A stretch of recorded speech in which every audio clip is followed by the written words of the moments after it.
And moreover, given the increasing diversity of America's populations, the dangers of sectarianism are greater than ever. Whatever we once were, we are no longer a Christian nation, at least not just.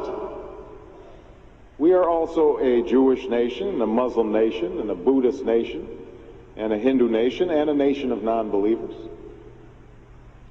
And even if we did have only Christians in our midst, if we expelled every non-Christian from the United States of America, whose Christianity would we teach in the schools?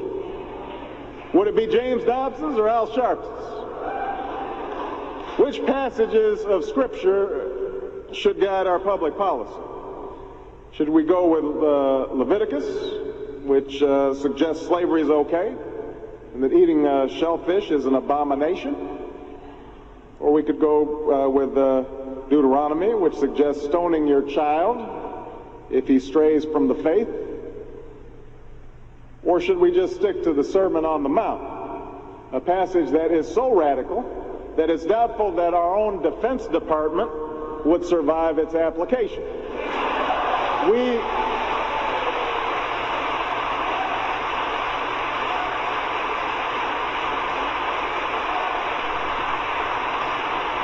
So before we get carried away, let's read our Bibles now.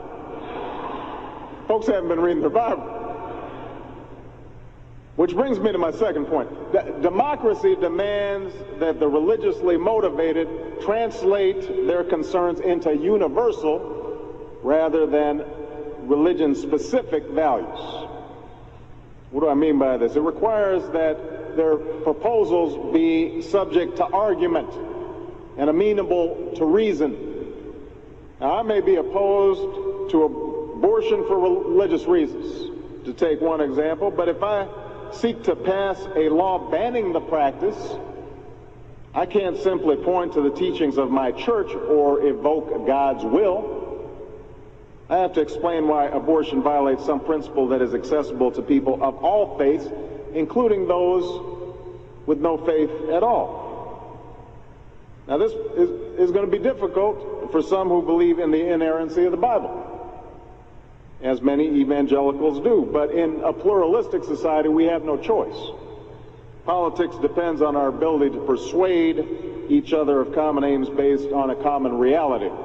It involves compromise, the art of what's possible. And at some fundamental level, religion doesn't allow for compromise. It's the art of the impossible. If God's spoken, then followers are expected to live up to God's edicts, regardless of the consequences. Now, to base one's own life on such uncompromising commitments may be sublime, but to base our policy making on such commitments would be a dangerous thing. And if you doubt that, let me just give you an example. We all know the story of Abraham and Isaac. Abraham's ordered by God to offer up his only son. Without argument, he takes Isaac up to the mountaintop, he binds them to the altar, raises his knife, prepares to act as God commanded. Now, we know things worked out.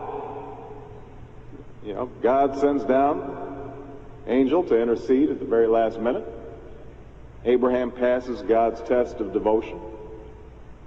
But it's fair to say that if any of us leaving this church saw Abraham on the roof of a building raising his knife, we would at the very least call the police and expect the Department of Children and Family Services to take Isaac away from Abraham.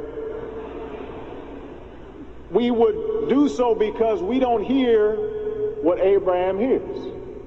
We don't see what Abraham sees, true as those experiences may be.